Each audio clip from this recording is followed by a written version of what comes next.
Hello all, big பாஸில் இந்த task 4வது நாள் நடக்குது. ஒரு வழியாக இந்த டாஸ்க் வந்து இன்னையோட முடிஞ்சிருங்க. போதுண்டா சாமி, நீங்கள் ஸ்கூல் டாஸ்க் வச்சு நடத்துனது அந்த மாதிரி இருந்துருச்சு. அது எப்படிங்க வாரம் வாரம் கனி எதுவும் பண்ணாமலே வந்து பெஸ்ட் பர்ஃபார்மர் அவார்டு வாங்கிறாங்க. So eat 5 star two nothing இதை தான் வந்து சொல்கிறாங்களோ இப்போ புரியுது. ஸோ பிக் பாஸ் வந்து கேட்குறாங்க, எது பெஸ்ட்டு, ஸ்கூலாக ஹாஸ்டலாக? கண்டிப்பாக ஒருத்தங்க கூட ஹாஸ்டலில் சொல்ல மாட்டாங்க.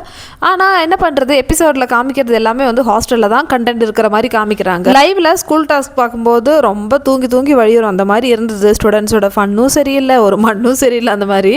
எனிவே எல்லாருமே வந்து ஸ்கூல் தான் வந்து செம்ம ஜாலி, எனக்கு சின்ன வயசுக்கு போன மாதிரி இருக்குது, கண்டிப்பாக ஸ்கூல் தான் பெஸ்ட்டு, எல்லாமே ஸ்கூல் தான், தப்பு பண்ணுற குழந்தைங்கள கூட திருத்தி நீங்கள் எடுத்துன்னு வருவீங்க சொல்லிட்டு எல்லாருமே வந்து ஸ்கூலை தான் சொல்கிறாங்க. So school best. ஸோ அப்படின்னா இப்போ அந்த ஸ்கூலில் இருக்கிற டீச்சர்ஸ் தான் வந்து பெஸ்ட்டு பர்ஃபார்மராக வருவாங்க. அப்போ அவங்க தான் வந்து இந்த கேப்டன்சி போட்டியில் இருப்பாங்க இல்லையா. அப்புறம் எதுக்கு பிக் பாஸ் நீங்கள் வந்து பாருக்கு இந்த ரோல் கொடுத்துருக்கீங்க? உங்களுக்கே தெரியும் பாருக்கு டீச்சர் ரோல் கொடுத்துருந்தாங்கன்னா பின்னி எடுத்திருப்பாங்கன்னு சொல்லிட்டு. ஏன்னா அவங்க பேச்சு திறமையில் தான் வந்து செம்மையாக வந்து செய்வாங்க. சமையல் செய்ய தெரியாது, எதுவுமே தெரியாத ஒருத்தவங்கள போயிட்டு நீங்கள் சமைக்கணும், நீங்கள் தான் பண்ணணுன்னு சொல்கிறது எந்த விதத்தில் நியாயம் எனக்கு தெரியல.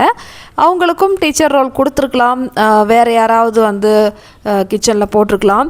ஸோ அப்படி பண்ணால் பாரும் வந்து one of the best teacher அந்த மாதிரி வந்து வரதுக்கான வாய்ப்பும் இருந்திருக்கும். ஆக மொத்தத்தில் நீங்கள் கணக்கு போட்டது எப்படின்னா, இப்போது பாரு வந்து பெஸ்ட் பெர்ஃபார்மர் லிஸ்ட்டில் வரக்கூடாது, அதாவது அடுத்த வாரம் கேப்டன்சி போட்டிக்கு அவங்க வரக்கூடாது.